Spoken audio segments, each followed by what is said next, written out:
ప్రతిరోజు నేను పెట్టే వీడియో మీ వరకు రావాలి కదా. అలా రావాలంటే మీరు నా ఛానల్ సబ్స్క్రైబ్ చేసుకోవాలి కదా. చేసుకున్నారు కదా, వీడియోలోకి వెళ్ళిపోదాం. అందరికీ నమస్కారం. నేను మీ లక్ష్మీ నాగరాజు.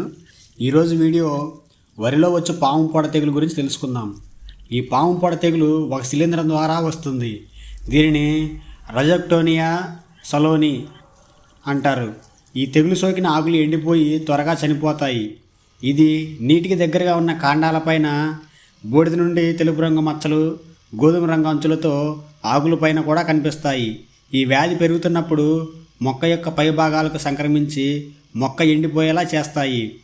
కారణాలు: వాతావరణంలో మార్పులు, అంటే 29 నుంచి 32 డిగ్రీల ఉష్ణోగ్రత ఉన్నప్పుడు, పొలాల్లో నీరు ఎక్కువగా నిల్వ చేసి ఉన్నప్పుడు, నత్రజని ఎరువులు ఎక్కువగా ఉపయోగించినప్పుడు, నాటు సమయంలో నాటు దగ్గరగా చిక్కగా వేయడం వలన గాలి సోకక కూడా వస్తుంది. నివారణ చర్యలు: దీనిలో రసాయనిక నివారణ చర్యలు. ఫంగిసైడ్స్ ఉపయోగించడం వల్ల వీటిని అదుపులో ఉంచవచ్చు, నియంత్రించవచ్చు. 1 కాంటాఫ్ ప్లస్, 2 అమిస్టార్టాప్, 3 నాటివో, 4 టిల్ట్ అనే ఈ శిలీంద్రనాశకాలను స్ప్రే చేసుకోవడం ద్వారా ఈ పాము పొడ తెగుల్ని నివారించుకోవచ్చు. అలాగే తెగులు సోకిన మొక్కల్ని ముందుగా తీసివేసేయాలి. పంటలో నీటి నిల్వని తగ్గించుకోవాలి.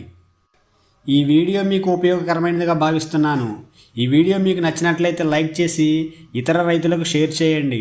అలాగే మా తర్వాత వీడియోస్ కోసం మా ఛానల్ని సబ్స్క్రైబ్ చేసుకోండి.